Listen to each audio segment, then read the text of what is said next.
Gracias, muy buenas noches.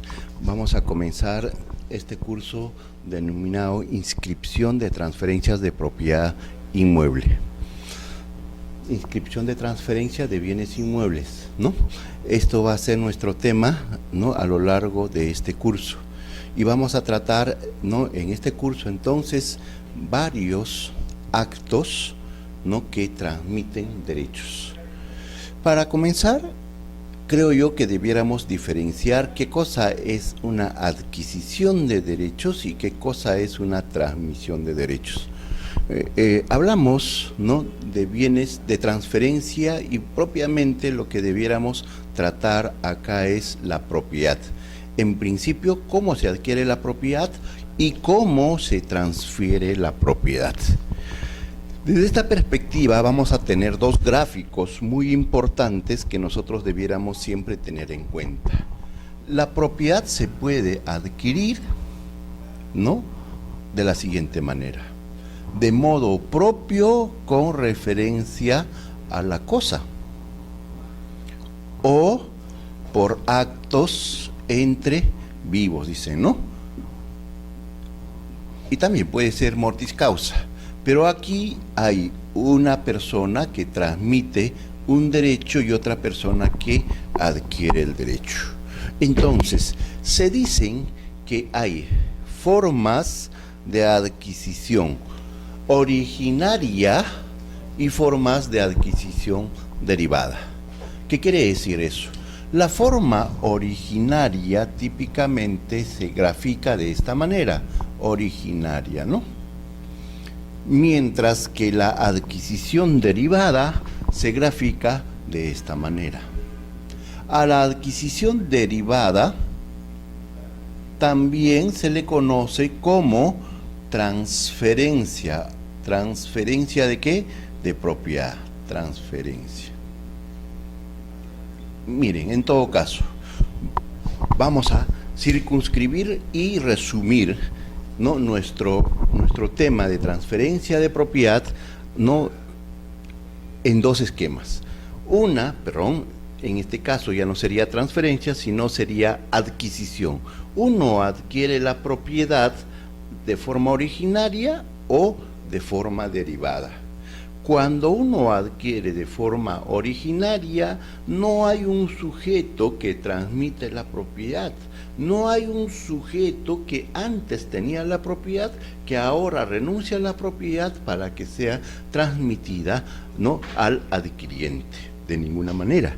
En la adquisición originaria no hay entonces un sujeto que transmite. Lo que hay es, aparece la propiedad de modo unilateral. También entonces se conoce a estos dos tipos de transferencia de la siguiente manera: la adquisición originaria, también conocida como unilateral, igual a unilateral, ¿no?, lateral.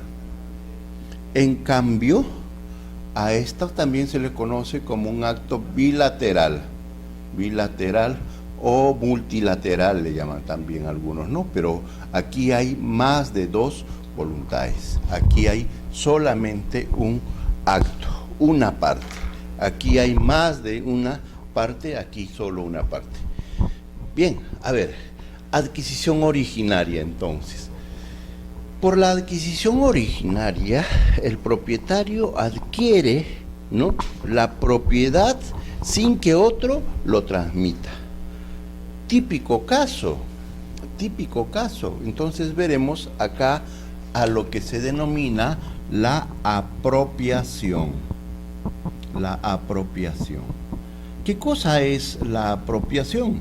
Y hay que diferenciar la apropiación de la apropiación ilícita. En buena cuenta, para diferenciar la apropiación ilícita con la apropiación que estamos estudiando, lo denominamos a esta apropiación civil. La apropiación civil es lícita. La apropiación ilícita es un tipo penal, ¿no? Es un tipo penal. Entonces, a ver, apropiarse de un bien ¿es lícito o ilícito? Dependiendo dependiendo si la apropiación está en el campo civil o linda con el campo penal. Entonces, será ilícito la apropiación, ¿no?, que no concuerde con la apropiación civil. ¿En qué consiste la apropiación civil? En coger, ¿no?, recoger bienes que no son de nadie. ¿Qué quiere decir eso? Bienes, por ejemplo, nosotros vamos a la playa, las conchitas que nosotros encontramos, ¿no?, y ya por supuesto, pues solamente la caparazón, como dicen algunos, estas conchitas de mar no tienen dueños. Es más, para nosotros ni siquiera tienen importancia. Sin embargo, ¿qué hace un artesano? Coge el artesano, ¿no?, estas conchitas de mar, ¿no?, los limpia y luego los pasa a un barniz, previamente le hace una aplicación de arte y entonces luego los pega y los forma de tal manera que se convierte, por ejemplo, en un cóndor, o se convierte tal vez en un barco, ¿no?, pero de adorno. Pero nosotros nos ponemos a pensar, ya transformado estas conchitas, ¿no?, a través del arte y demás, ¿qué tenemos? Tenemos un nuevo bien. Ese bien, ¿no?, ¿qué cosa es? ¿Es de alguien? Claro, lógicamente tiene que ser ¿de quién? Del artesano, ¿no?, del artesano. Entonces, coger las conchitas de mar que no son de nadie es una forma de apropiarse. Cuando nosotros vamos a la selva, ¿no?, lo primero que queremos comer es, ¿no?, un chancho de monte, un cerrito de monte. Y este cerdo de monte, ¿alguien tiene la propiedad de este cerrito de monte? Claro está que cuando el cerdo de monte está en una zona protegida, lamentablemente nosotros no podemos cazar, pero si está en el bosque abierto, ¿no?, nosotros podríamos cazar a estos cerdos de monte. Lo mismo ocurrirá pues con otros animales, la sachavaca, etcétera, etcétera, salvo que sean animales protegidos, claro está. Si son salvajes y no son de nadie, puede uno apropiarse en lugares abiertos. Así está la cosa, ¿no? Y entonces esto es la apropiación civil. Entonces, ¿qué hace este campesino o este comunero, ¿no?, al cazar el cerdo de monte? Los caza, hace suyo y luego ¿qué? Va al hotel o al restaurante, ¿no?, donde nosotros vamos a consumir, ¿no?, y vende, pues, ¿no? Vende como si fuera un vacuno, como si fuera un cerdo, como cualquier otra propiedad. ¿Pero por qué lo vende? Porque ya ese cerdo, al momento de que lo cazó, llega a ser suyo. Hay una apropiación, hay el surgimiento de una propiedad. ¿Pero alguien le transmitió esta propiedad a este sujeto? Definitivamente no. Es de modo unilateral que ingresa en contacto con la cosa. Otras formas de adquisición originaria, ¿no? Vamos a tener lo que se denomina la especificación, también la mezcla. Luego vamos a tener el aluvión y abulsión también, ¿no? Abulsión. Y finalmente lo típico es la prescripción adquisitiva.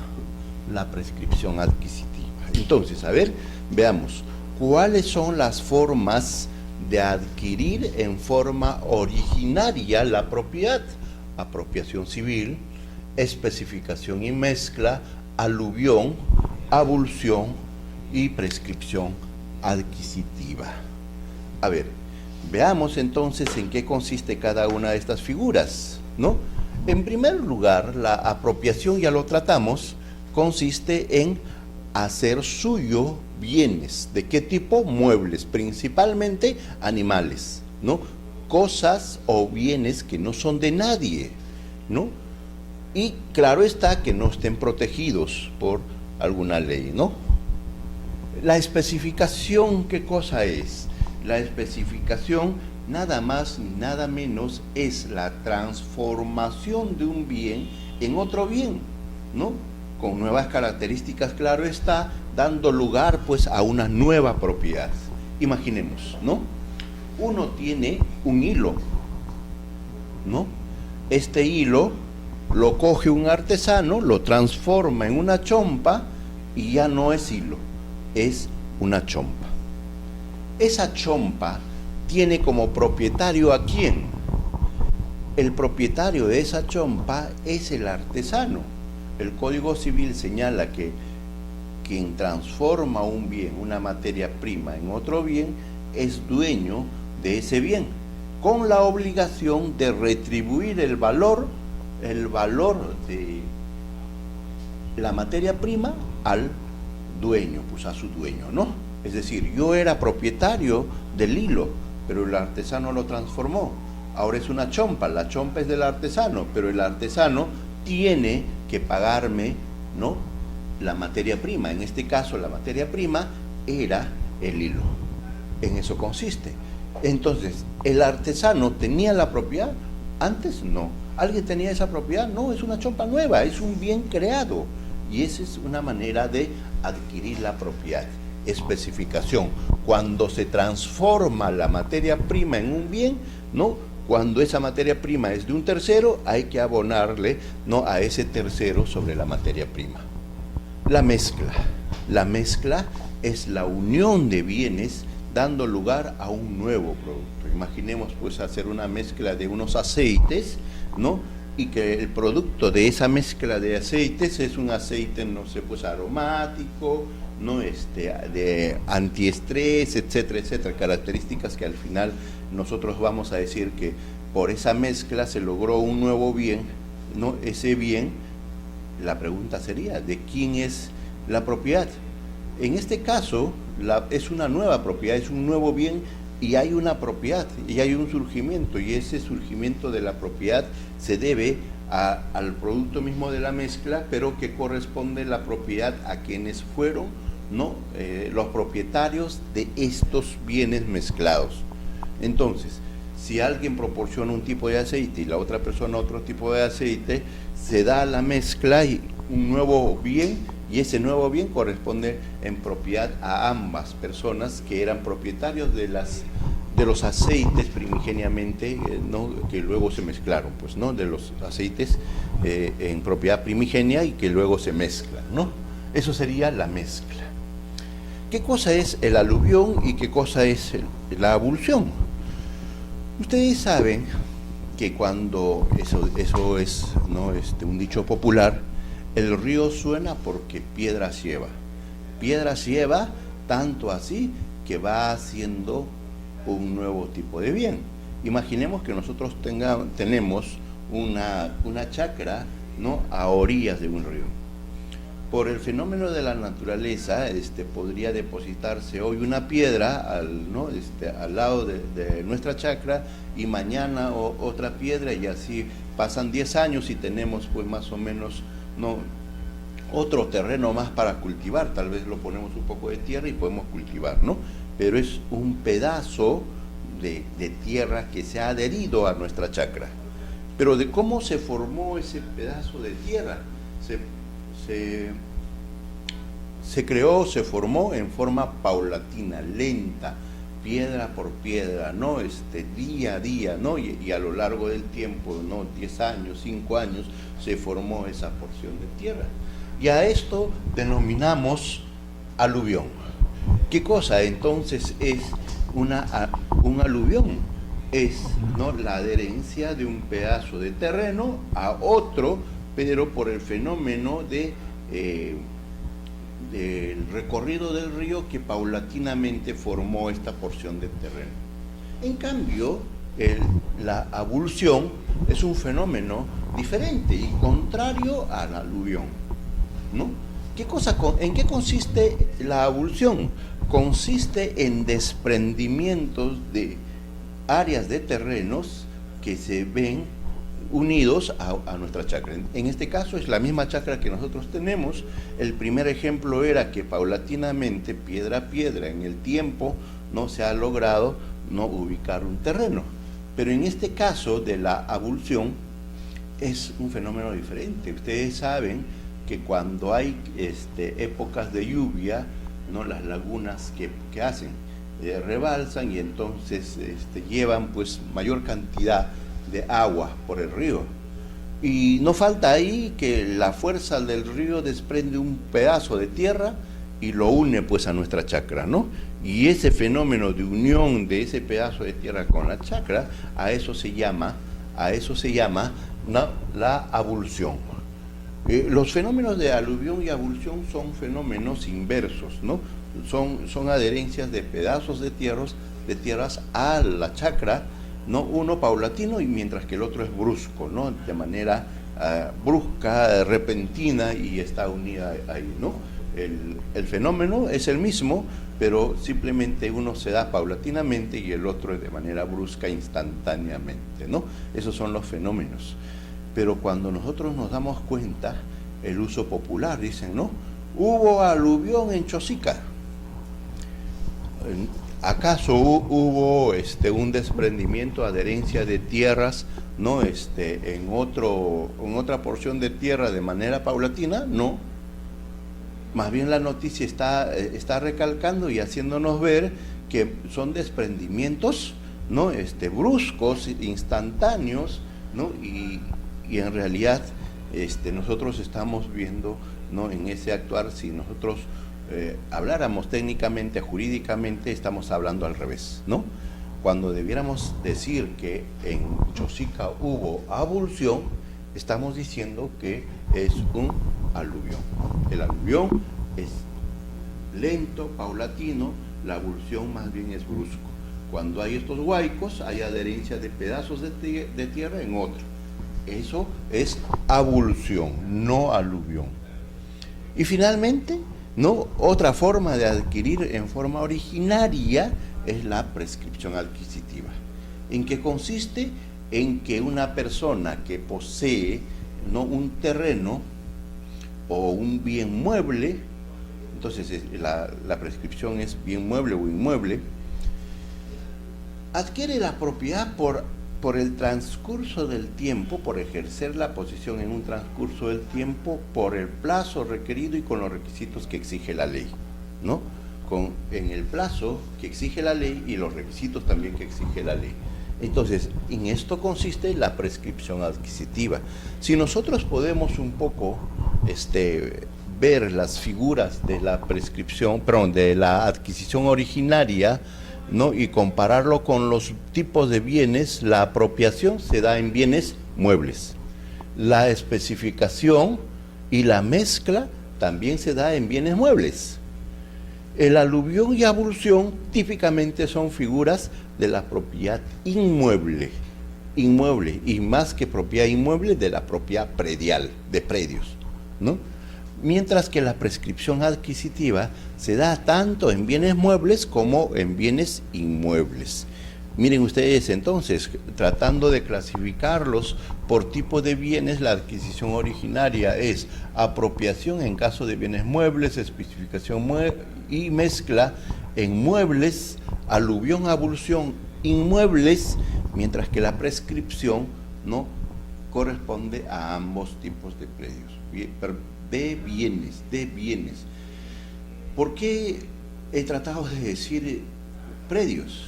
Porque una cosa es bienes inmuebles y otra cosa es predios. ¿Qué cosa es un predio? Un predio es el suelo, subsuelo y sobresuelo.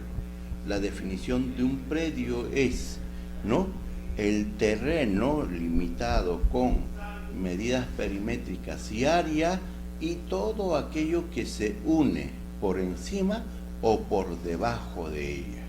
Definitivamente, cuando hablamos de predio, nos estamos refiriendo al terreno mismo y la edificación que hay sobre esto. ¿Por qué? Porque la propiedad predial es la propiedad del suelo y todo lo que se une, ¿no?, sobre o debajo de él, ¿no? Se excluye, claro está, ¿no?, de este tema los recursos naturales y mineros, ¿no? Y esto nos hace ver que la propiedad en el Perú, ¿no?, del subsuelo es más o menos similar a lo que dice, ¿no?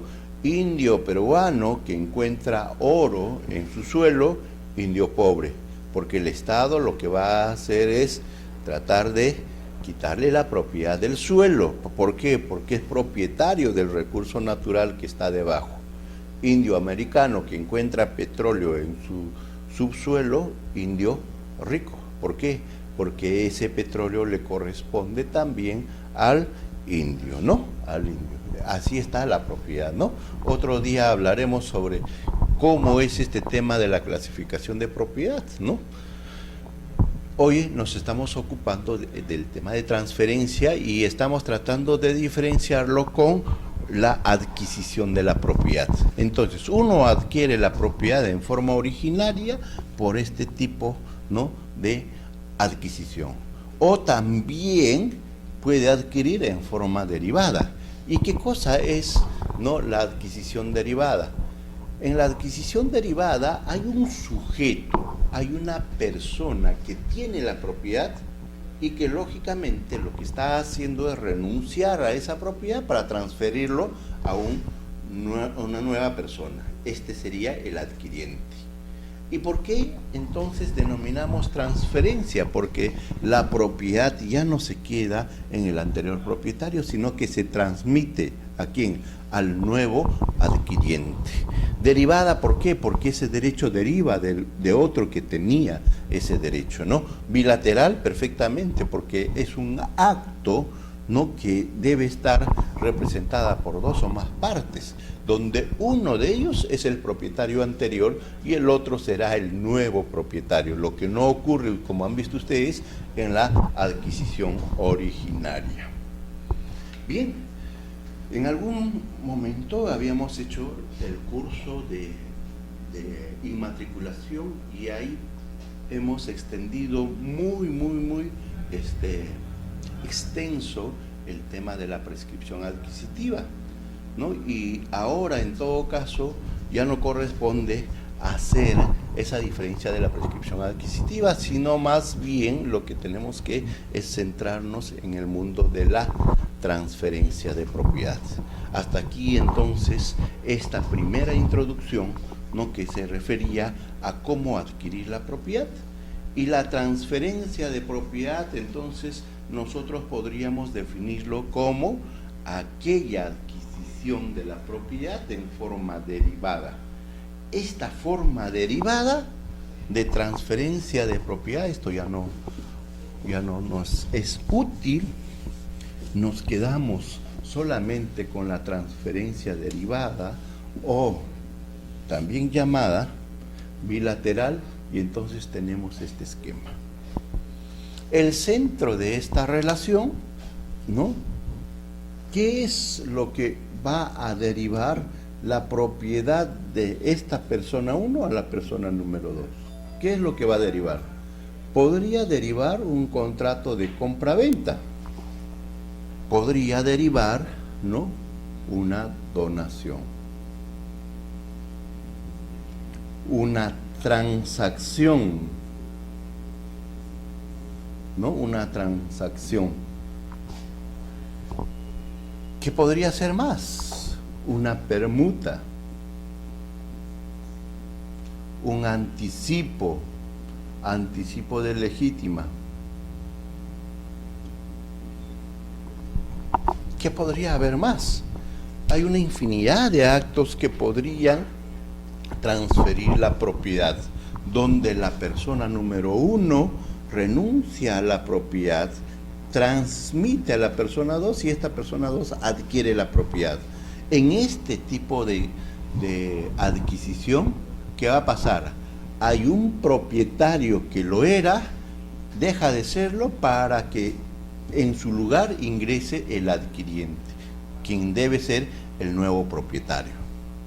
Pero como ustedes han visto aquí, la relación de actos que derivan o transmiten esta propiedad, estos son, ¿no?, contratos. Podríamos decir entonces que son actos voluntarios, por el cual, ¿no?, se se transmite la propiedad. Sin embargo, podría transmitir la propiedad también, ¿no? También en forma forzosa. Entonces, transmisión de la propiedad en forma forzosa. ¿Y de qué hablamos? De que esta persona que tenía la propiedad ahora va a transferir a otra, pero no de manera voluntaria, sino en forma forzosa. Esto no se da. Generalmente, la transmisión de la propiedad se da voluntariamente. Y algunos dicen, no, ¿sabe qué? También se da en forma involuntaria. O sea, no hay mi voluntad de transmitir, pero el hecho de la muerte, y entonces acá también viene el tema de la sucesión testamentaria o intestada, que transmite también la propiedad. ¿A quiénes? A los herederos. ¿Pero por qué? Esto es transmisión por imperio de la ley, ¿no? O también algunos dicen, no, esa es una transmisión por imperio de la ley, pero es forzosa, porque una vez muerto la persona no puede negarse a transmitir la propiedad. Bueno, pero un poco discutible el tema, pero lo que no queda duda es que la transmisión sucesoria es por imperio de la ley. La ley no obliga a esta transmisión. Pero miren acá, una transmisión forzosa. ¿De qué estamos hablando? ¿No? La transmisión forzosa básicamente es lo que se denomina la adjudicación por remate. Miren ustedes acá. Mientras que en este tipo de actos hay un acto voluntario y en la sucesión es el imperio de la ley, aquí hay, ¿no?, un elemento forzoso. El elemento forzoso está en que el juez manda, ¿no?, ordena transmitir la propiedad, quitársele la propiedad a una persona y adjudicárselo a otro. ¿Ya? Entonces, algunos dicen, no, podría ser en forma derivada, otros dicen que es en forma originaria porque el adjudicatario podría ya haber renunciado a la propiedad, pero el demandado de la adjudicación podría haber ya renunciado a la propiedad y entonces se está transmitiendo una propiedad que ya no le correspondía al ejecutado. Típico caso, una persona que tiene una hipoteca, vende la casa, una vez que vende la casa ya no es propietario, sin embargo, como no paga la deuda, ejecutan la hipoteca y en buena cuenta habría una transmisión de la propiedad, porque está derivando de otro, en forma forzosa, no voluntaria. ¿Quién quiere transmitir, no, la propiedad vía ejecución de hipoteca? Definitivamente no lo hay. Pero al fin y al cabo, veamos, ¿es también una transferencia o no es una transferencia? Nosotros decimos que la transferencia de propiedad es una adquisición derivada porque tu derecho deriva de otro. Y lógicamente en la adjudicación por remate también el derecho deriva de otro. ¿Por qué? Esta persona o hipotecó o a esa persona se le embargó y como consecuencia de cumplir esa obligación se le está diciendo que transfiere la propiedad, pero como él no voluntariamente no lo hace, lo que hace la adjudicación, quien hace la adjudicación será el juez, en el sentido de que ordena pues el remate, ¿no? En el sentido que ordena el remate, porque ya sabemos que en el acto de remate muchas veces quien debe decir, ¿no?, quién es el adjudicatario es el martillero, ¿no? El martillero. Bueno, entonces, los actos de transferencia de propiedad podrían ser actos voluntarios, que son compraventa, donación, transacción, permuta, y podría haber muchos más actos. Acá voluntariamente el sujeto que tiene la propiedad renuncia a eso para que inmediatamente sea adquirida por la persona, ¿no? Vale aquí la redundancia, que adquiere ese derecho, ¿no? Que adquiere ese derecho. Actos voluntarios. Mientras que vamos a tener otros actos que efectivamente también ese derecho deriva de otra persona, ¿no? Pero que ya no se da por imperio de la voluntad de la persona, sino más bien es por imperio de la ley. Y en este caso nos estamos refiriendo típicamente a la sucesión, tanto testamentaria como la sucesión intestada.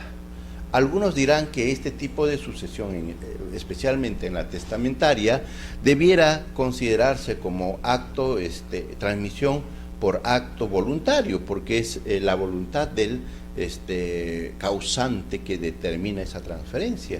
Nosotros compartimos esta tesis, ¿no? Pero cuando ya estamos en una sucesión intestada, típicamente ahí sí, ¿no? Lo que hay, ¿qué cosa es? La transferencia de la propiedad por imperio de la ley. No hay ninguna voluntad del causante en ese caso, sino más bien la ley ordenando la transferencia de la propiedad, ¿no?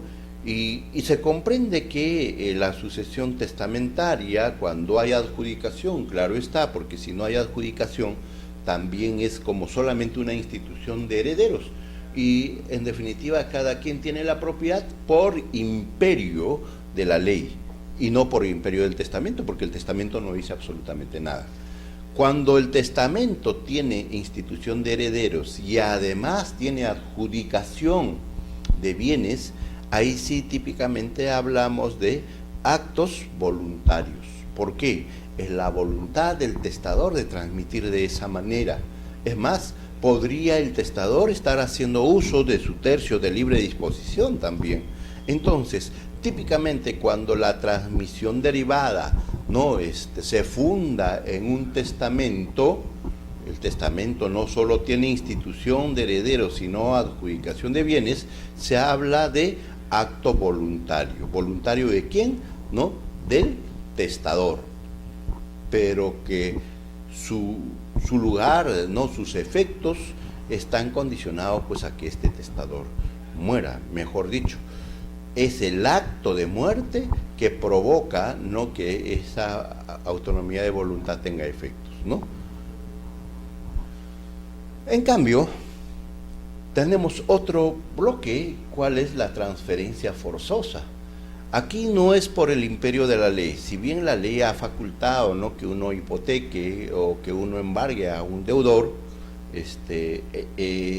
el acto de remate no es forzoso en la medida que es el juez quien determina la transferencia en base a que no se cumpla la obligación garantizada, ya sea por una hipoteca o cualquier otra garantía real, ¿no?, o el embargo, ¿no? En ese caso hay una transferencia forzosa, porque nadie quiere acá transferir la propiedad, más bien que el juez, ¿no?, quien es investido de Estado, poder del Estado, lo que hace, ¿qué cosa es? Adjudica, ¿no?, la propiedad para efectos de cumplir con la obligación de esta persona ejecutada o que había dado en garantía su bien, ¿no? Entonces, ya tenemos y volvemos a recalcar. Miren ustedes que nosotros, cuando hemos iniciado la clase, hemos iniciado no como transferencia de propiedad, sino como adquisición. Y la adquisición era originaria cuando había una sola persona que da lugar al nacimiento de la propiedad, y transferencia o derivada cuando alguien que tenía la propiedad transmite, como su nombre mismo lo dice, a otro, y adquiere para sí la propiedad, ¿no? Y por eso que este acto también se denominaba bilateral o multilateral, ¿no? Y estos actos, ¿no?, de transferencia de propiedad, ¿no?, podían ser, ¿qué cosa? Voluntarios, típicamente contratos de compraventa, donación, transacción, permuta, anticipo de legítima, y también habíamos incluido ahí a la sucesión testamentaria, cuando esta sucesión testamentaria tiene no solo la institución de herederos, sino la adjudicación de bienes. Y por imperio de la ley, típicamente la sucesión intestada. Y la testamentaria, cuando la testamentaria solo instituye herederos, solo cuando instituye herederos. Y teníamos otro tipo de transferencia que denominábamos transferencias forzosas, porque no es por el imperio de la ley, ¿no?, que se da la transferencia de propiedad, sino que es tal vez por el imperio de la ley aunado a ¿qué?, a la actuación del juez y al no pago de ¿qué?, de la deuda garantizada, ya sea con la garantía real o con el embargo, que son en los dos casos que hay la adjudicación por remate. La adjudicación por remate. Visto esto, creo yo que la tarea es bastante ardua para tratar los diferentes tipos de contratos y la inscripción de estos en el registro. Pero iremos, creo yo, de lo más fácil, ¿no?, o mejor todavía, ¿no?, de los que son menos en número, para poder abordar todos, de tal manera que vamos a iniciar estas transferencias de propiedad, tratar cada uno de estos actos que transfieren la propiedad, tocando el tema de la adjudicación por remate. La adjudicación por remate, habíamos dicho que es una transferencia de propiedad. ¿Pero por qué? Porque el que hipotecó, ¿no?, está con la intención de transferir la propiedad, ¿no?, transferir de propiedad, ¿no?, en caso de incumplimiento, pero no es por su acto voluntario que se transmite la propiedad, sino porque el juez lo adjudica, y en esa medida hablamos de transferencia forzosa, ¿no? La adjudicación por remate es un acto por el cual se transmite formal y materialmente la propiedad de un bien a favor del adjudicatario, y tiene la naturaleza de una venta forzosa, por lo que la propiedad se genera con la declaración judicial de adjudicación del bien existente en un procedimiento de ejecución de sentencia. Esto es así porque ya ha sido dilucidado en sentencia firme que el deudor fue vencido o motivo de los créditos a favor del ejecutante. Se procedió entonces al remate del bien hipotecado, el cual se adjudicó a quien fue o realizó la mejor postura, ¿no?, la mejor postura. De esta lámina podemos nosotros ver varias características. En principio, ¿por qué es una transferencia de propiedad? Porque no es que la propiedad surge de alguien unilateralmente, ¿no? Alguien tiene la propiedad, ¿no? Alguien tiene la propiedad. Recuerden que cuando hablamos de la apropiación, típicamente la propiedad ahí lo tenía la res nullium, la propiedad pues era de nadie, y entonces se adquiría la propiedad. Nosotros diríamos también en la prescripción adquisitiva, ¿no? En la prescripción adquisitiva, ahí, ¿qué hace? El propietario, que si bien antes podría haber existido, renuncia a la propiedad, pero no renuncia a favor de alguien, sino simplemente se desentiende. En buena cuenta, algunos tratadistas dicen que en la prescripción hay un abandono de la propiedad, ¿no?, una renuncia voluntaria a la propiedad por el transcurso del tiempo, pero vemos pues en la práctica que muchos propietarios no quieren perder, ¿no?, pero ya el imperio de la ley, el haber hecho ya entre comillas, ¿no?, una situación de hecho el posesionario respecto del bien, le da lugar a una propiedad, ¿no?, y con la consecuencia pérdida de quien antes ostentaba esta propiedad, ¿no? Eso es en el esquema de la prescripción adquisitiva. Pero entonces, lo típico ahí es que tampoco hay propiedad. O sea, si había, lo abandonó, ¿no? Pero en la adjudicación por remate, el propietario tiene la posesión, o tal vez otra persona, pero en buena cuenta, alguien ostenta, ¿qué cosa? La propiedad.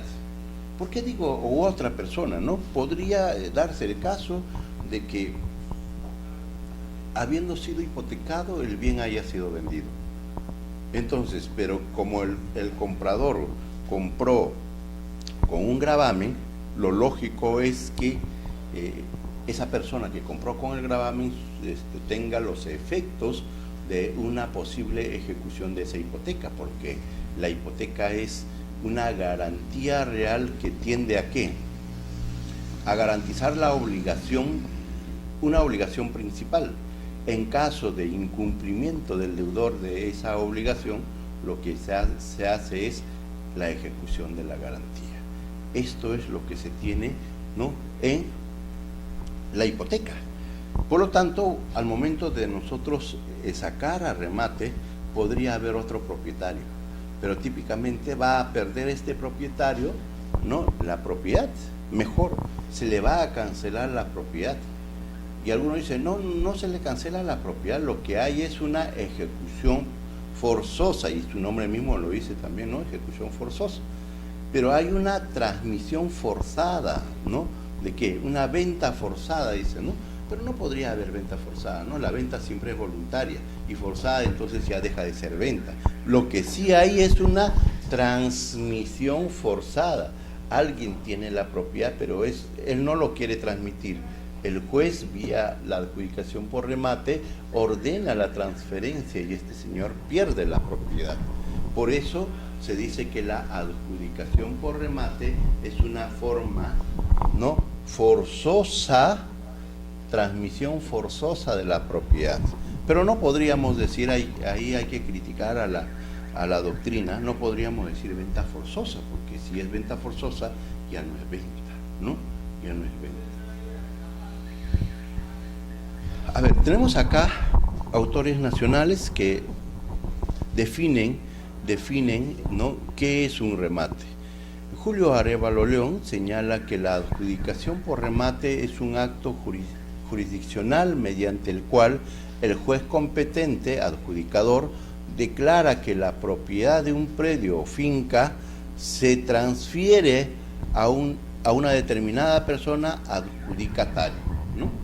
Para él, entonces, la adjudicación, ¿no?, por remate es un acto jurisdiccional, claro está, siempre, ¿no? Y por eso la característica de transferencia forzosa, que determina, ¿no?, que se transmite la propiedad, ¿no?, al nuevo adquiriente, al que hace la mejor postura, ¿no?, es el juez. La siguiente es Jaime Vázquez Villar, que señala que la adjudicación por remate es la acción y el efecto de conceder la propiedad de alguna cosa, ¿no?, el cual se realiza por la autoridad judicial competente, la cual declara en forma expresa que un determinado bien pertenece a una persona. Más bien, ¿no?, diríamos, ¿no?, en complemento a Jaime Vázquez, diríamos lo siguiente. Por el remate, ¿no?, el juez ordena a la persona que lo tiene a transferir la propiedad, ¿no?, al que realizó la mejor postura, ¿no? Es el juez, definitivamente, el único que puede ordenar esto, ¿no? En algunos casos, en la legislación peruana, básicamente, no es solo el juez que tiene esta facultad, también tenemos los ejecutores coactivos, tanto municipales como la de la SUNAT, ¿no?, que también pueden, ¿no?, realizar adjudicación por remate, ¿no? La adjudicación por remate es una de las formas de que los interesados en adquirir un predio puesto a subasta, ¿no?, en una diligencia llevado a cabo ante un martillero público, ofrece la mejor postura y por medio de ello se adjudica el bien puesto a remate, ¿no? La adjudicación por remate es una forma de adquirir la propiedad, pero nos está señalando acá, ¿no?, marca la forma como se adquiere, ¿no?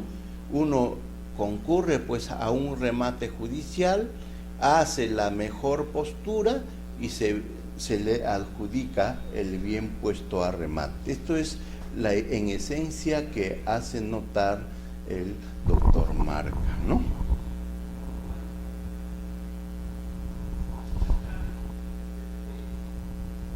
autores en el derecho comparado.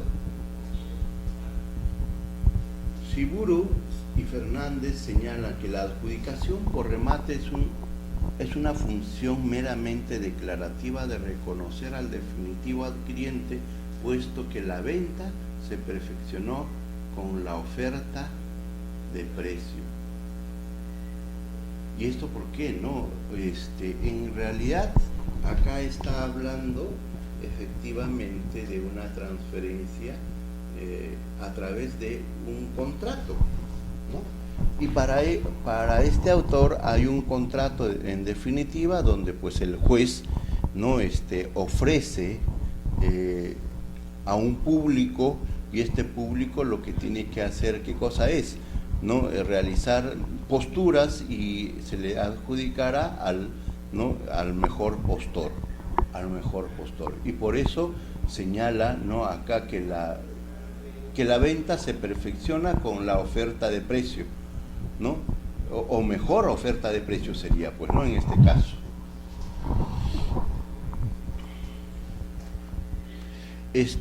Un autor francés, Demolier, señala que la adjudicación por remate es un acto de autoría privada del rematador, ¿no?, y precisa el instante que el oferente es adjudicatario.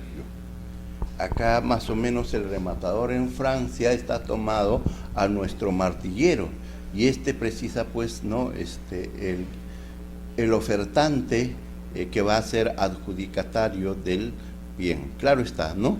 Es como que en esta oferta, en materia de contratos, ¿cómo se va a perfeccionar el contrato?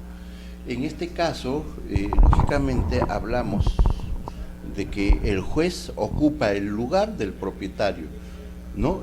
Ocupa el lugar del propietario, y entonces estamos como que el propietario hace, ¿no?, una invitación a ofrecer, y entonces van invitando cada una de las posturas, son una invitación a contratar, y lo que hay, ¿qué cosa es?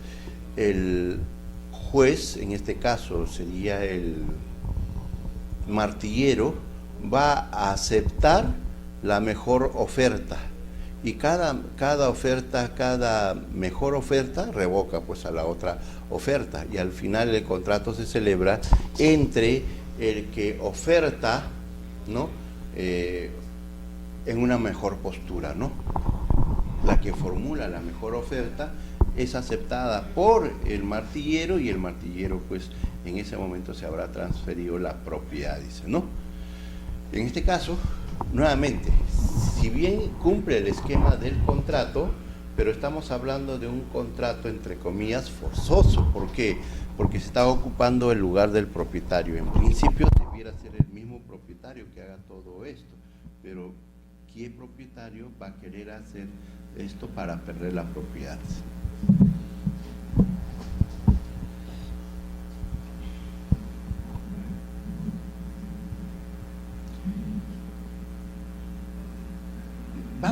Vamos a ver, antes de tratar el tema de cómo es que se va a inscribir esta adjudicación por remate, a hacer una teoría sobre las resoluciones judiciales,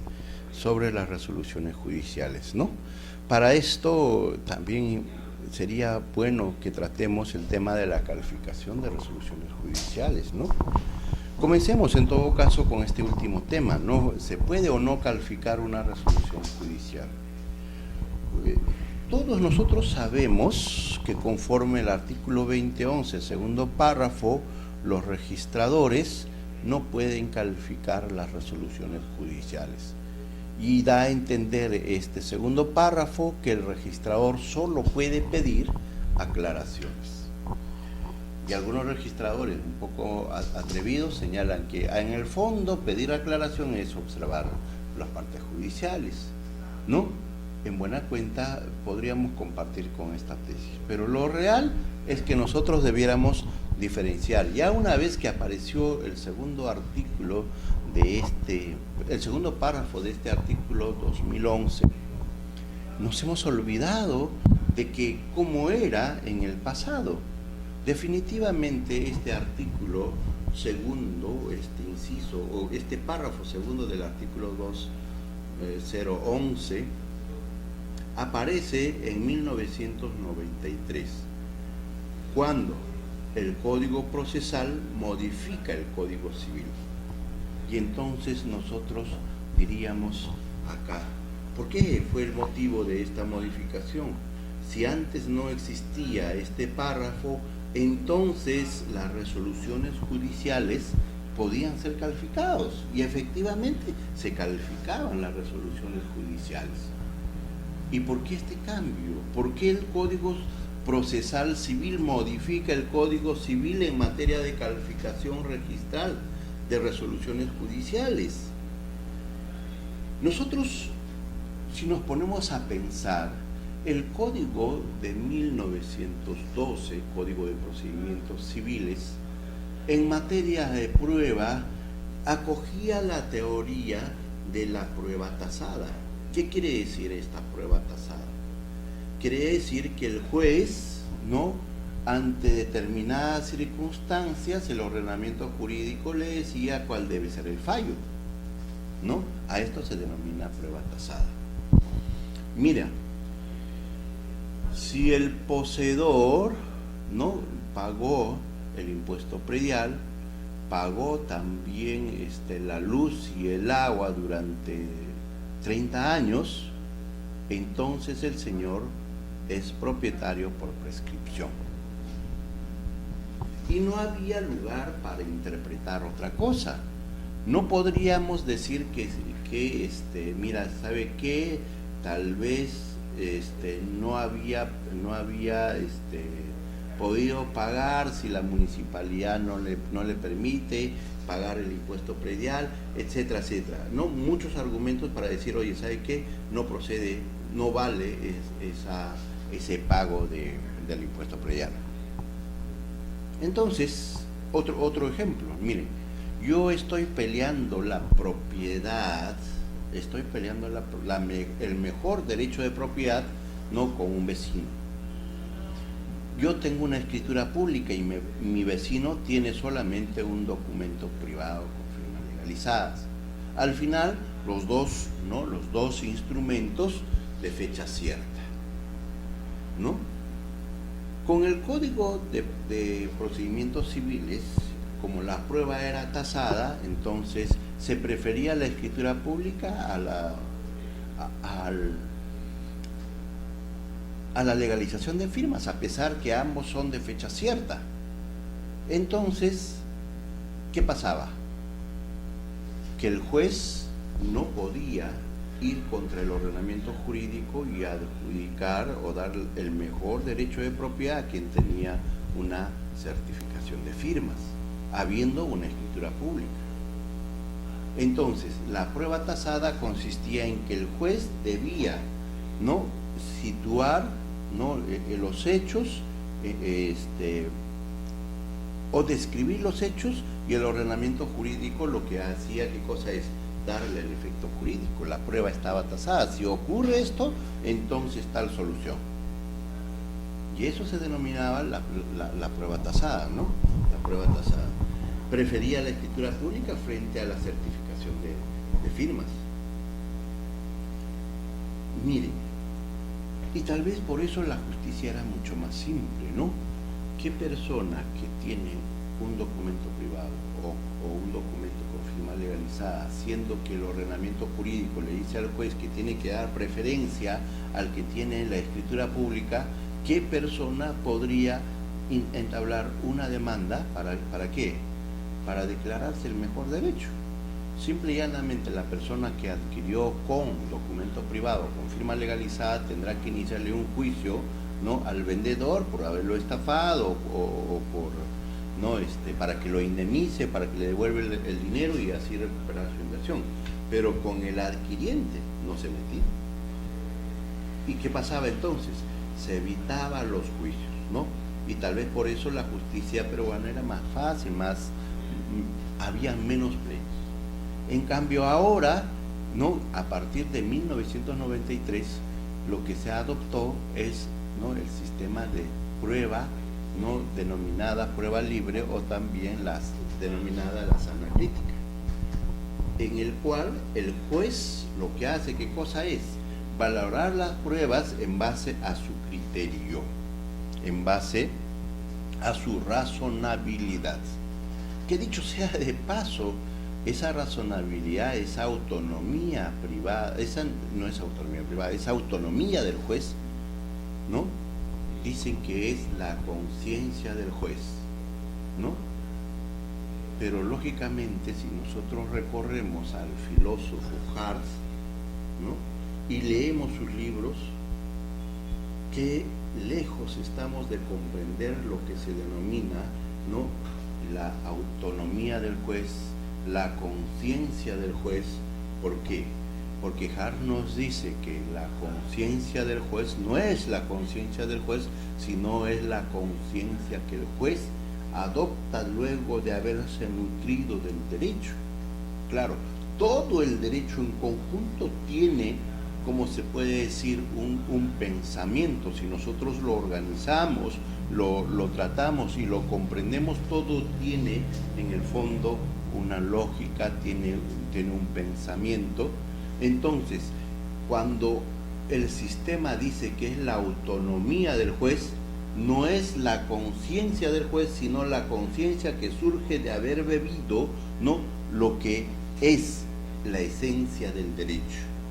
Y por lo tanto, cuando alguien dice, es mi criterio, así yo pienso, ese juez no es juez, porque no es su conciencia, no es como piensa el juez, sino es que esa conciencia del juez debe ser formado luego de beber, ¿no?, la esencia del derecho.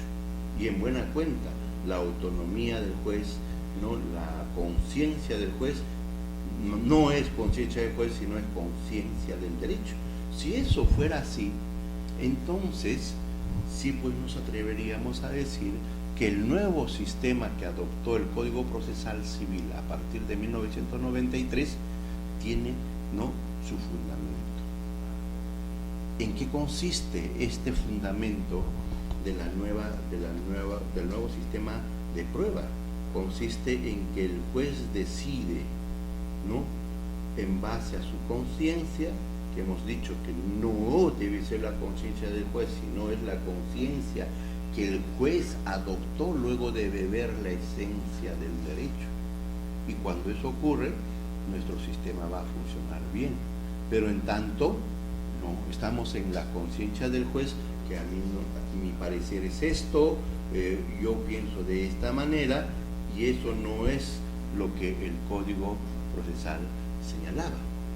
Y en buena cuenta, este es el motivo por el cual, ¿no?, el Código Procesal modificó el Código Civil. Miren ustedes, cuando nosotros decimos que el sistema de prueba, de la valoración de prueba del Código de 1993 es el sistema de la sana crítica, se le deja a la conciencia del juez determinar el fallo en uno u otro sentido, y podría perfectamente darle un valor a la escritura pública de inferior valor a un documento privado, ¿no?, a un documento privado, porque lo que está mandando es no solamente la escritura pública como escritura pública, sino todos los otros elementos que han podido concurrir. Y en buena cuenta algunos dicen, no, que no es la conciencia del juez, sino ya vienen otros elementos, y por eso que a veces viene el tema de la corrupción. No es la conciencia del juez, sino la corrupción que decide un caso. En este escenario de cosas, ¿cómo el registrador podría entrar en la conciencia del juez? ¿Cómo podría calificar la valoración que hace el juez? Al final es la conciencia propiamente del juez. Quizá los autores del Código Procesal Civil pues no han concebido la idea clara que era, no, la conciencia del juez, porque si era la conciencia del juez la que surge después de beber, ¿no?, la esencia del derecho, entonces podría haber todavía calificación registral de resoluciones judiciales, porque dicho sea de paso, en un sistema democrático de derecho nadie puede tener corona, todos están sujetos a controles, y más todavía cuando se trata de proteger derechos. Y en este caso, cuando hablamos de registro, tratamos de proteger derechos. Y desde esa perspectiva también las resoluciones judiciales debieran entrar al campo de la calificación para ver que no se transgredan los otros derechos. No con las ganas de cuestionar a un juez. Esa resolución judicial tendrá efectos en el mundo extrarregistral, pero en lo registral, cuando alguien quiere contratar sobre ese inmueble, no debiera contratarse con una resolución que no está acorde con, que no fue dictada acorde con el ordenamiento jurídico, ¿no? Acorde con el ordenamiento jurídico. Bueno, ¿por qué entonces no se califica las resoluciones judiciales? No se califica las resoluciones judiciales porque el sistema de prueba adoptado por el Código Procesal Civil en 1993 es el de la sana crítica. Y el de la sana crítica, cómo el registrador va a entrar en la mente del juez para calificar en uno u otro extremo, si la sentencia está bien o está mal, ¿no? Entonces, por esa razón no se puede calificar. Pero si se habría adoptado en el Perú el sistema de prueba tasada a nivel judicial, definitivamente el registrador podría decir, oye, en este supuesto, usted, señor juez, debió fallar de esta manera, porque el ordenamiento jurídico le está señalando que ese es el sistema de prueba. Y había control, y más cuando estamos en un Estado de Derecho. Pero como ya es el sistema de la sana crítica, no se puede hacer. Conclusión, ¿quiénes tienen el sistema de prueba respecto de la sana crítica? Única y exclusivamente el Poder Judicial. Los árbitros no, los funcionarios administrativos no. De tal forma que cuando se trata, ¿no?, de calificar, ¿no?, el resto de documentos, excepto las resoluciones judiciales, el registrador debe calificar no solamente la validez, sino también las formalidades, la competencia y demás. La calificación debe ser integral, ¿no? Integral.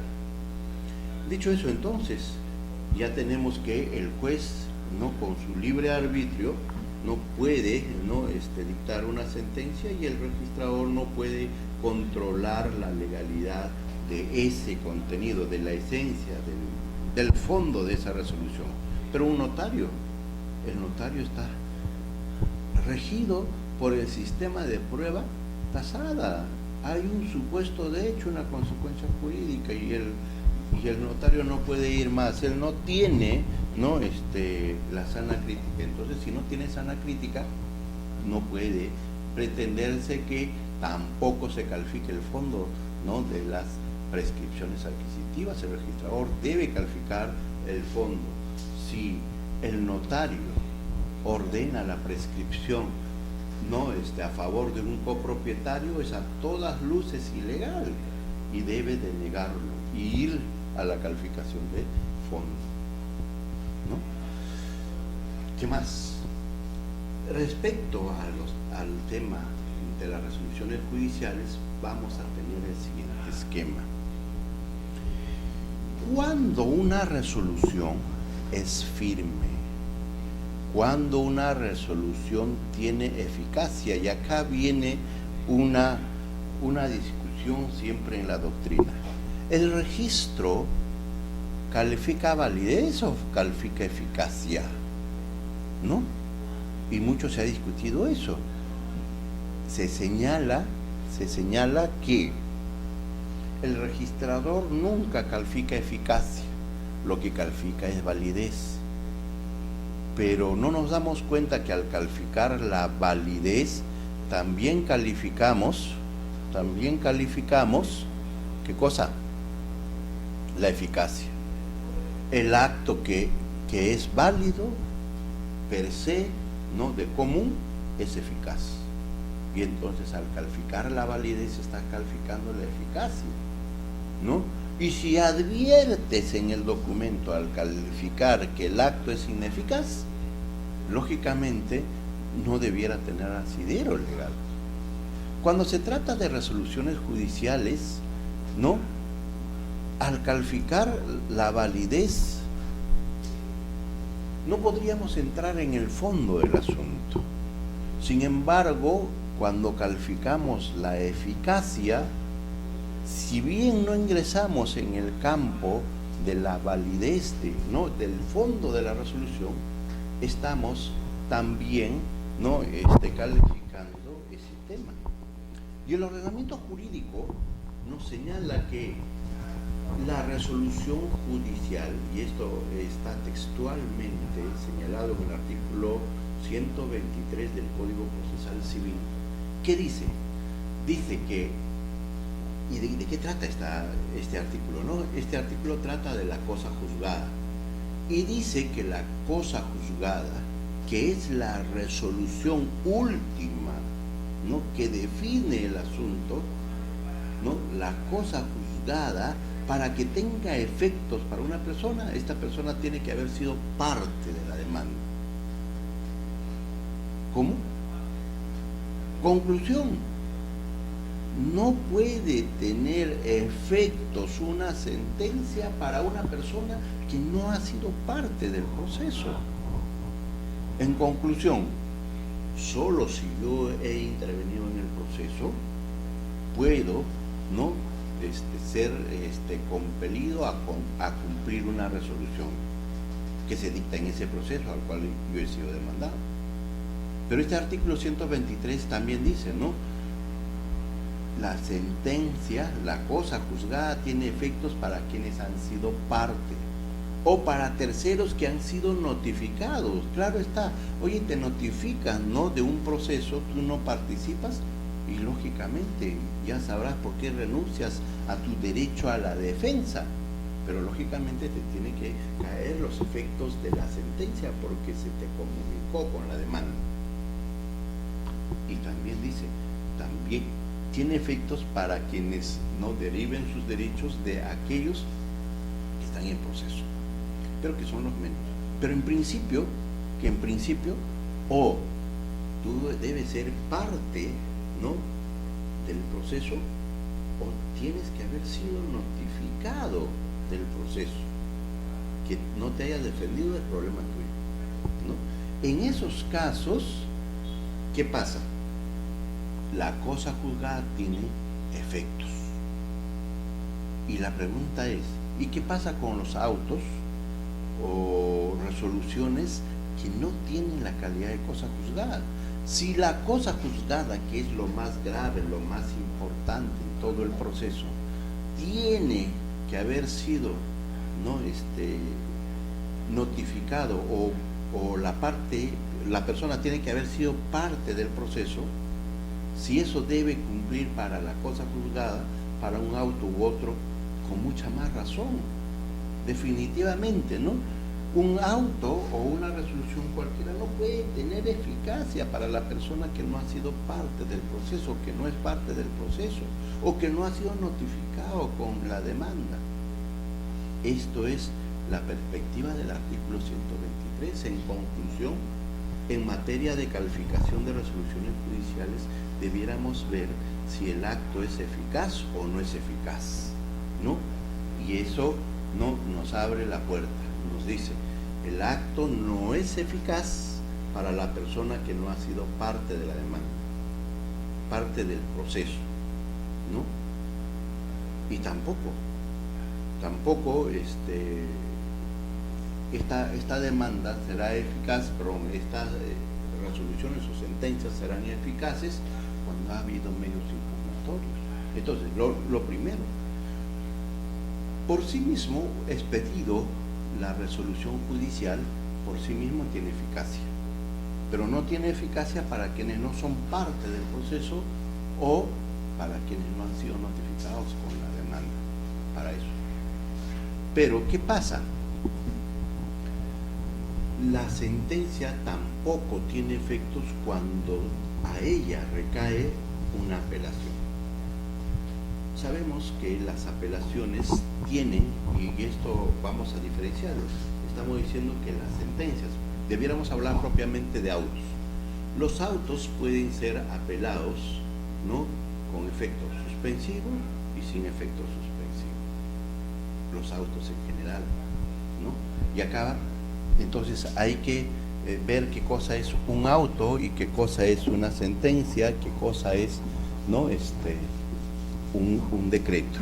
En buena cuenta, el género de todo esto es una resolución judicial. La resolución judicial puede ser una sentencia, puede ser un auto o puede ser un decreto. Los decretos son resoluciones judiciales de mero trámite. Los autos son aquellos que se resuelve algo, pero no define el proceso en forma definitiva, En cambio acá se resuelve algo, se resuelve el principal en general, y también se da fin al proceso, ¿no? Y al litigio en general, ¿no? En general.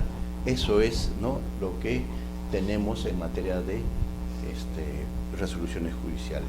En las resoluciones judiciales, los decretos, al ser de mero trámite, no pueden ser materia de inscripción. En consecuencia, las resoluciones que son materia de inscripción son autos o sentencias. Por eso decimos auto de adjudicación, no es una sentencia de adjudicación, ¿no? Resuelve algo, pero no da por concluido, ¿no?, la litis, dicen algunos, ¿no? Entonces, contra los autos y sentencias, en principio las sentencias son apelables, ¿no?, con efecto suspensivo.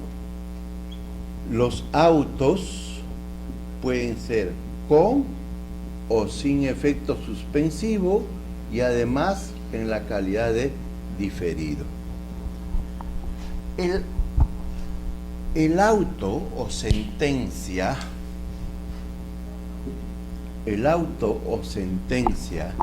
que tiene o que es pasible de impugnación con efectos suspensivos, su eficacia queda suspendido, ¿no?, hasta que se resuelva por el superior jerárquico.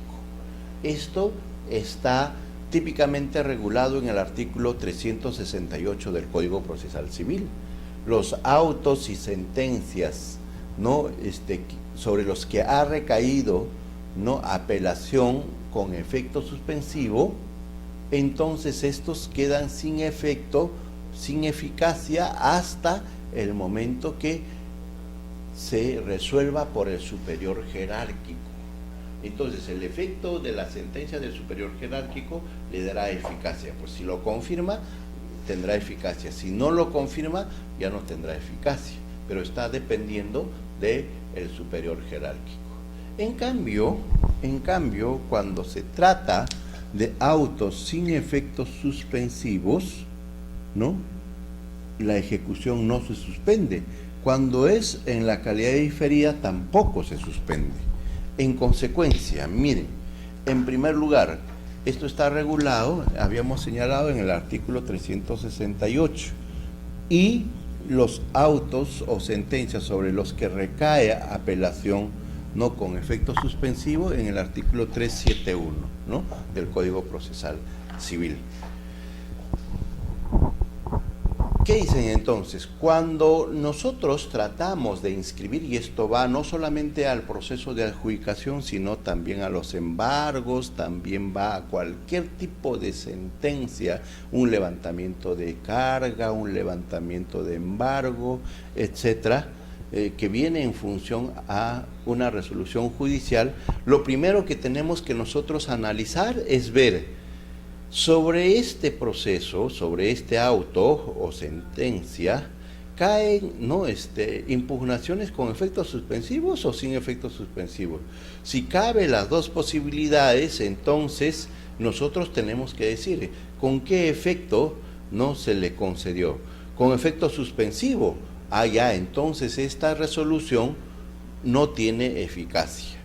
Sin efecto suspensivo, y entonces la resolución tiene eficacia. Con efecto diferido, la resolución no se suspende. Por ejemplo, ¿no? Nosotros tenemos un auto que diga lo siguiente: trábase embargo contra Julano et al, deudor, claro está.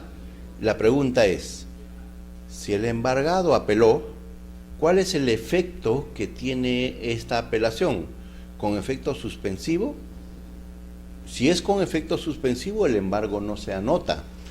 Tiene que venir la consentida o ejecutoriada. Consentida será que se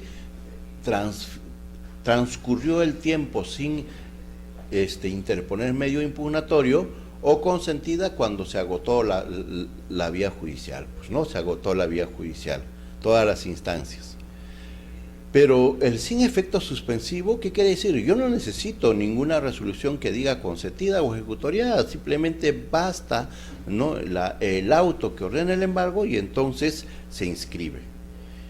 ¿Qué tipo de qué tipo de apelación cae sobre un auto de embargo? Típicamente el Código Procesal dice que este acto puede ser impugnado, pero sus efectos no serán suspendidos. Cabe el efecto sin suspensión, ¿no? Sin suspensión. Por lo tanto, para inscribir un embargo, yo no necesito que ese auto que ordene el embargo esté consentida o ejecutoriada, ¿no? Porque en cualquier caso, la apelación será sin efecto suspensivo, por lo que la eficacia de esa resolución se mantiene plenamente, ¿no? Este es como debiera considerarse, ¿no? Ahora, a esto hay que adherirle una cosa más.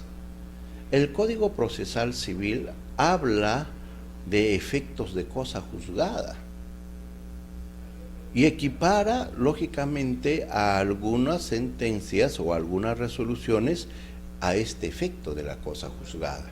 ¿De qué estamos hablando? Por ejemplo, las partes deciden conciliar y el juez aprueba la conciliación. Entonces será un auto, porque no va a ser una sentencia, que aprueba el tema de la conciliación y da por concluido el proceso. En ese caso, la pregunta es un auto, ¿está resolviendo algo? Sí, está aprobando la conciliación. ¿Cabe apelación? En principio podríamos decir que sí, pero el código está diciendo que la conciliación tiene efectos de cosa juzgada. Por lo tanto, ninguna de las partes podrá hacer una apelación porque está con efectos de cosa juzgada. Y ni siquiera podrá ir al superior jerárquico. Por lo tanto, cuando se habla de efectos de cosa juzgada, ya no nos interesa ver si hay apelación con efecto suspensivo o sin efecto suspensivo, ¿no? Entonces, este tema de la transacción, por ejemplo, tiene efectos de cosa juzgada y por lo tanto, ¿no?, tendríamos en ese caso no pedir, ¿no?, ¿qué cosa? No pedir la consentida o ejecutoriada. El artículo 371 dice que procede, ¿no?, apelación con efectos suspensivos contra sentencias y autos, o sea, sentencias por un lado, todo tipo de sentencias, pero los autos que dan por concluido el proceso o impidan su continuación, ¿no?, son apelables con efecto suspensivo. El resto de autos distintos al 371 serán sin efectos suspensivos, ¿no? Y la pregunta que surge acá, resulta que el juez ordena levantar un embargo. ¿Da por concluido el proceso conforme al artículo 371? Sí, el proceso cautelar. ¿Necesita, ¿no?, que esté consentida o ejecutoriada? Sí, porque sobre ella recae, ¿no?, apelación con efectos suspensivos. Conclusión, el levantamiento de un embargo no se puede realizar en mérito a la resolución que la ordene, sino en mérito a la resolución que lo ordene, más, ¿no?, la resolución que lo declara consentida o ejecutoriada. Consentida o ejecutoriada. Eso es como se ve en la calificación de resoluciones judiciales. Visto entonces todo este panorama de general en el tema de la calificación de resoluciones judiciales, que también es aplicable, ¿no?, a la adjudicación por remate, nos queda ver un artículo que también es general, que es el artículo 148. ¿Qué dice el Código Procesal Civil en el artículo 148? Dice que el juez se comunica con el resto de la administración pública a través de oficio. ¿Y qué dicen las normas registrales? Las normas registrales dicen que las inscripciones se realizan en mérito a originales del documento que van a dar mérito a una inscripción, vale la redundancia, o copias certificadas expedidas por el funcionario que tiene en su poder la matriz. Y acá, ¿quién tiene en su poder la matriz? ¿No? La matriz sería el expediente judicial, y quien tiene la administración y custodia del expediente judicial es el secretario, ¿no?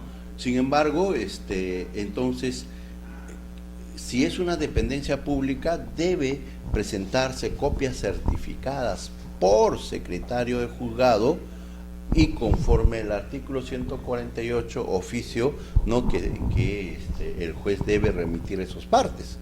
Entonces, en todo parte debe haber copias certificadas por el secretario de juzgado más un oficio del juez. Ya, los documentos que acompañan, ¿no?, en esas copias certificadas será pues propiamente la resolución donde se declare el derecho, y adicionalmente en caso de que sobre este tipo de autos recae, ¿no?, apelación con efectos suspensivos, deberá acompañar también la resolución que declara consentida o ejecutoriada, pues, ¿no?, en ese caso.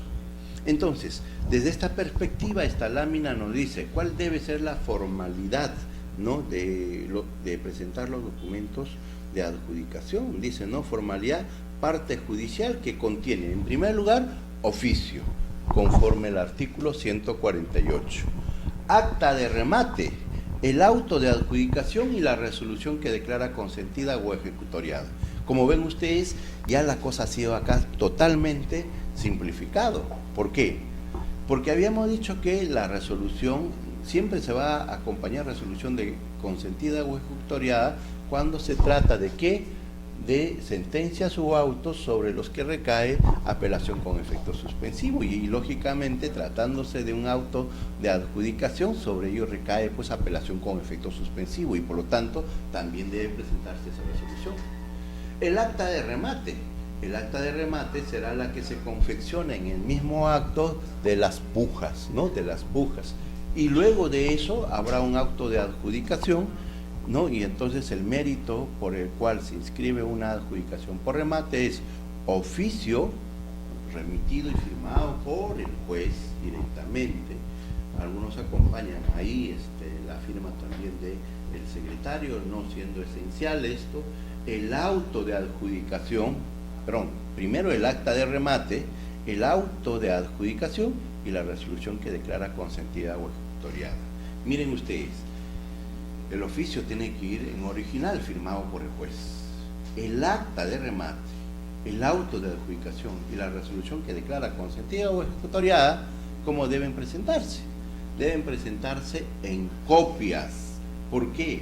Porque el acta de remate está en el expediente judicial, lo mismo que el auto de adjudicación y la resolución que declara consentida. Entonces, al registro no debe llegar los originales, sino lo que debe llegar son las copias. Pero ahora el problema, ¿quién lo certifica? Conforme las normas del registro, debe certificar quien tiene en su poder la matriz, y quien tiene en poder la matriz es el secretario. Pero no solamente por estas normas, la ley orgánica del Poder Judicial señala que el funcionario competente para expedir las copias del expediente es el secretario, ¿no? Es el secretario quien también es el administrador y custodio del expediente judicial. Entonces ya sabemos todo el marco normativo de por qué tiene que adjuntarse copias y cuál es la facultad de certificación de estas resoluciones judiciales, ¿no? Y por qué se le da al secretario, ¿no?, esta responsabilidad o competencia.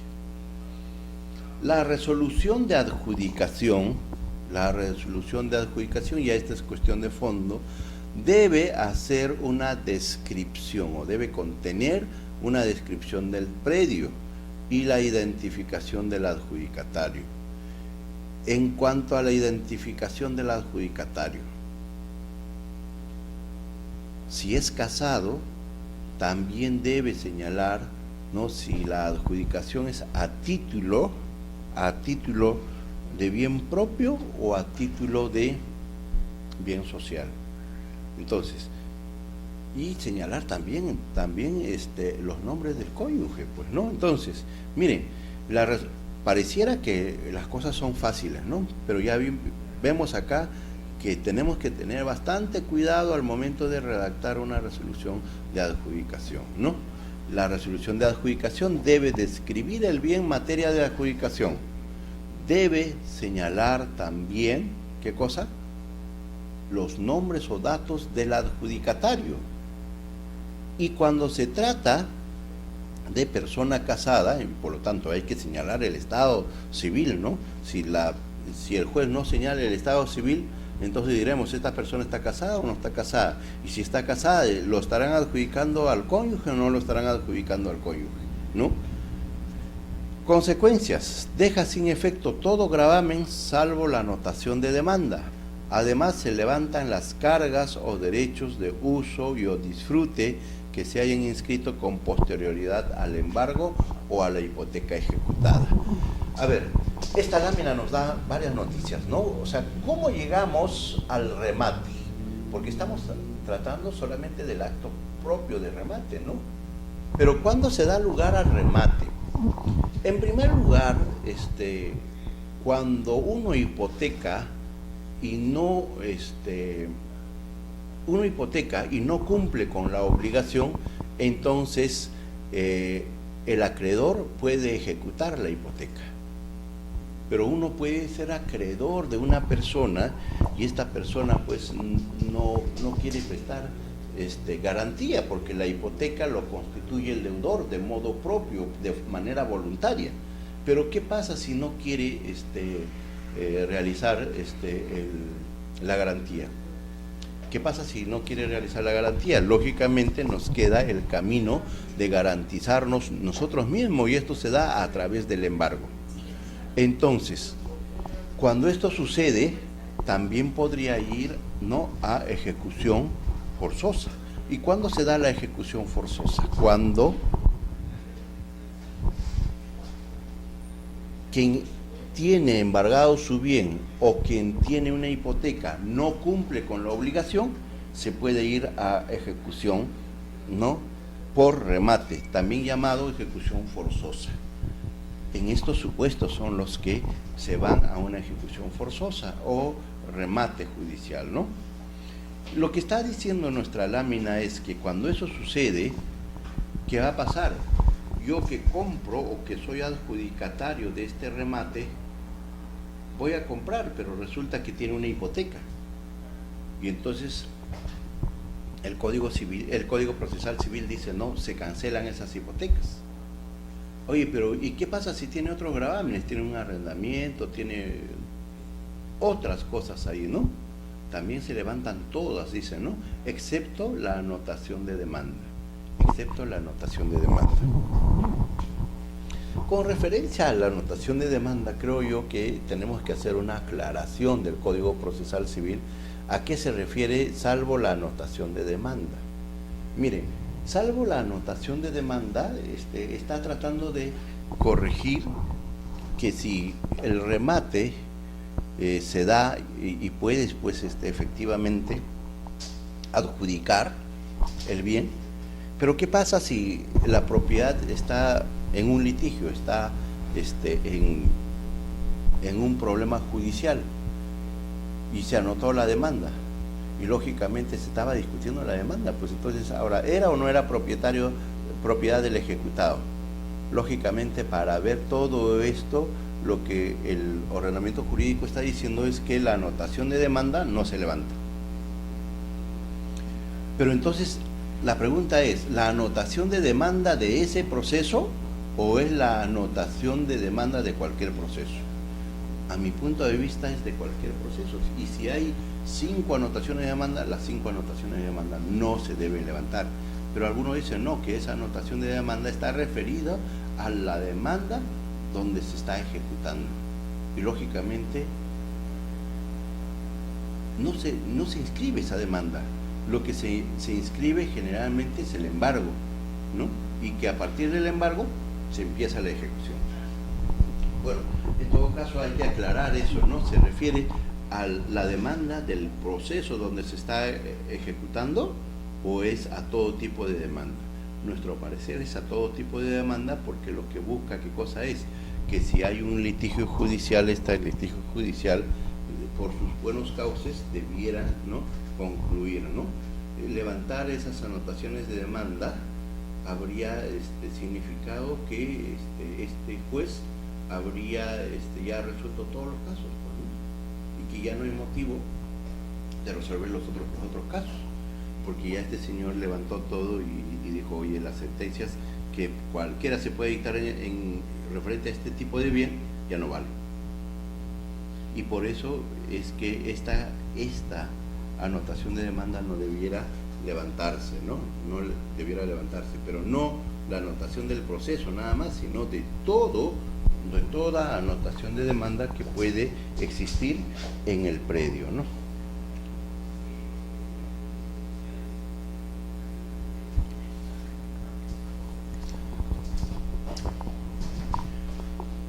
Entonces, a ver, vamos, ¿no? Nuevamente, para inscribir una adjudicación por remate, ¿qué necesito? Un parte judicial. Y el parte judicial debe estar compuesto.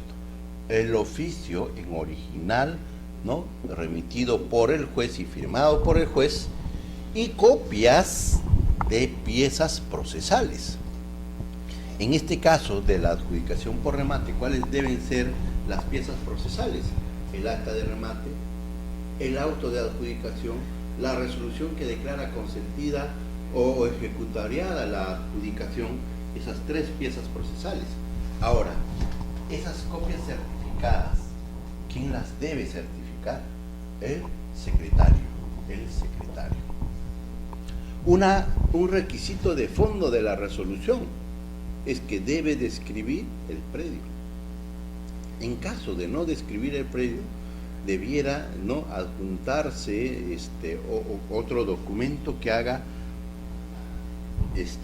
plenamente identificable el bien que ha sido materia de adjudicación, y esto será pues la demanda o será una resolución del admisorio, etcétera, pero donde el juez esté pronunciando de que se trata de un determinado bien que se ha identificado dentro del proceso con unas características totalmente inconfundibles de otros. También debe señalar la identificación del adjudicatario, señalando su estado civil, y de ser casado debiera consignarse además la calidad de bien social o bien propio, y tratándose de bien social debiera también consignarse el nombre del o de la cónyuge, ¿no? Eso es en materia de resolución. Ahora, ¿cuáles son las consecuencias? Habíamos dicho, ¿no? La consecuencia primero será pues no cancelar el dominio del anterior propietario, ¿no? Y como consecuencia de esa cancelación, ahora se da el nuevo propietario. Segundo efecto, que debe cancelarse también todos los gravámenes, salvo la anotación de demanda. Tenemos algunos plenos del Tribunal Registral, ¿no?, sobre esta materia. ¿En qué consisten y cuáles han sido los tópicos de estos plenos? En primer lugar, señalan el tema de la omisión de datos en el título. Si en el momento de redactar, ¿no?, el documento judicial o administrativo que da mérito a la inscripción se ha omitido algún dato que debe constar en el asiento, dicha omisión puede ser subsanada con la presentación de documentos complementarios tales como el DNI, la partida de matrimonio, partida de función, declaración jurada o carnet de extranjería, entre otros, sin requerirse una resolución aclaratoria. Pero para que esto se dé tiene que haber un elemento que lo vincule, ¿no? Que lo vincule. Por ejemplo, si la persona es casada y se presenta una partida de matrimonio y se dice que se adjudica a fulano de tal y fulano de tal, ¿no? Lógicamente la partida de matrimonio será pues un elemento importante en la medida que el nombre de uno de los cónyuges esté conforme a la resolución judicial y en el otro hay un error. Pero definitivamente si no hay ese nexo, la partida no puede dar mérito, ¿no?, a esa aclaración. Lo otro que podría ser en el caso del DNI es que la resolución identifica plenamente o señala plenamente el DNI y sin embargo hay un error en el nombre, pues no, que se puede evidenciar de presentarse el DNI. Si no hay este supuesto, no podría, ¿no?, decirse que es un documento complementario, ¿no? O sea, ¿qué documento complementario? Podría ser otra persona, ¿no? Entonces, no sé, pues se dice Edith sin H y resulta que conforme el DNI, ¿no?, es con H. Pero ese DNI puede ser materia o puede dar mérito a inscribir correctamente el nombre de esa persona, sí, solo si la resolución judicial dijo cuál es el número de su documento de identidad, pero si no lo dijo, no hay forma de vincular que sea la misma persona y en mérito al DNI no podríamos rectificar.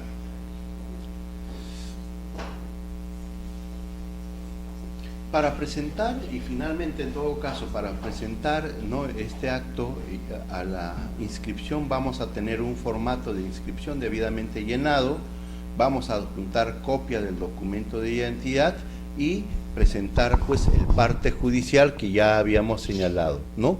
Oficio del juez, piezas procesales certificados por secretario de juzgado, que en este caso sería, ¿no?, el acta de remate, el auto de adjudicación, ¿no?, la resolución que declara consentida o ejecutoriada, ¿no?, y la resolución, ¿no?, que adjudica debe señalar el estado civil de la persona y si es casado, la naturaleza de bien social o propio de la adjudicación. Y si es social, también debe indicar el nombre del otro cónyuge. Esto es todo. La próxima clase trataremos el anticipo de legítima, la donación, ¿no?, para luego hacer compraventa. Quedamos hasta la próxima clase. Muchas gracias.